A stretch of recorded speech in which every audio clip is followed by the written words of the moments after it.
என்டிஏலேருந்து போகும்போது போய் பேசினார் அப்படின்னு சொன்னால் அதில் ஒரு லாஜிக் இருக்குது. ஏன்னா அமமுகன்னு ஒரு கட்சி வச்சுருக்காரு அவர். ஸோ அவர் இந்த கூட்டணியை விட்டு வெளில போகிறாங்க அப்படின்னும் போது, ஏங்க இதில் என்னங்க இருக்குது, நீங்கள் கூட வாங்க, என்டிஏலேயே இருங்க, அவங்க அந்த பக்கம் இருக்கட்டும், இவங்க இந்த பக்கம் இருக்கட்டும் அப்படின்னு பேசினாங்கன்னு சொல்லலாம். அது லாஜிக். ரெண்டாவது, இப்போ அவரை வந்து மறுபடியும் என்டிஏக்குள்ளே கொண்டு வரணும். சரிங்க, இப்போ வந்து மறுபடியும் அதிமுகவில் இணைக்கணுன்னே அவருக்கு வந்து டாஸ்க் கொடுத்துக்கிறாங்கன்னு கூட வச்சுப்போம். கல்யாண வீட்டில் தான் உட்காந்து பேசுவாங்களா?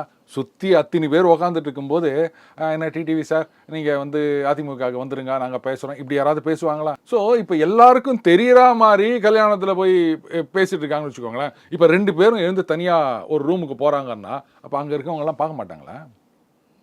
ஸோ கூட்டணிக்கு கொண்டு வரணும், இல்லை அதிமுகவில் சேர்க்கணும் அப்படின்னு அவர் ட்ரை பண்ணுறாரு அப்படின்னு சொன்னால் அதெல்லாம் ரகசியமாக பண்ணுவாங்க. இந்த மாதிரி ஓப்பனாக யாரும் பண்ண மாட்டாங்க. 2 பேரும் இப்போ பேசினுக்கிறாங்க. நம்ம 2 பேர் செலிபிரிட்டி, நம்ம இல்லை, ஒரு கற்பனைக்கு சொல்கிறேன்.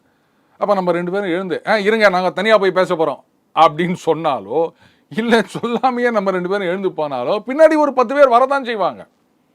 இல்லை இல்லை இருங்க இருங்க அப்படின்ட்டு நம்ம ஒரு ரூமுக்குள்ளே போனோம் அப்படின்னா எல்லாத்தையும் வீடியோ எடுத்துட்டு இருப்பாங்க. பாருங்கள் 2 பேரும் தனி அறையில் சந்தித்தனர், என்ன பேசினாங்கன்னு தெரியல அப்படின்னு சில பேர் காதில் வேறு கதவுல வச்சு ஒட்டு கேட்கலாம். அதெல்லாம் சும்மாங்க, ஏதோ சந்திச்சாங்க, கல்யாணத்தில் இது பண்ணாங்க, அவ்வளோதான், முடிஞ்சு போச்சு.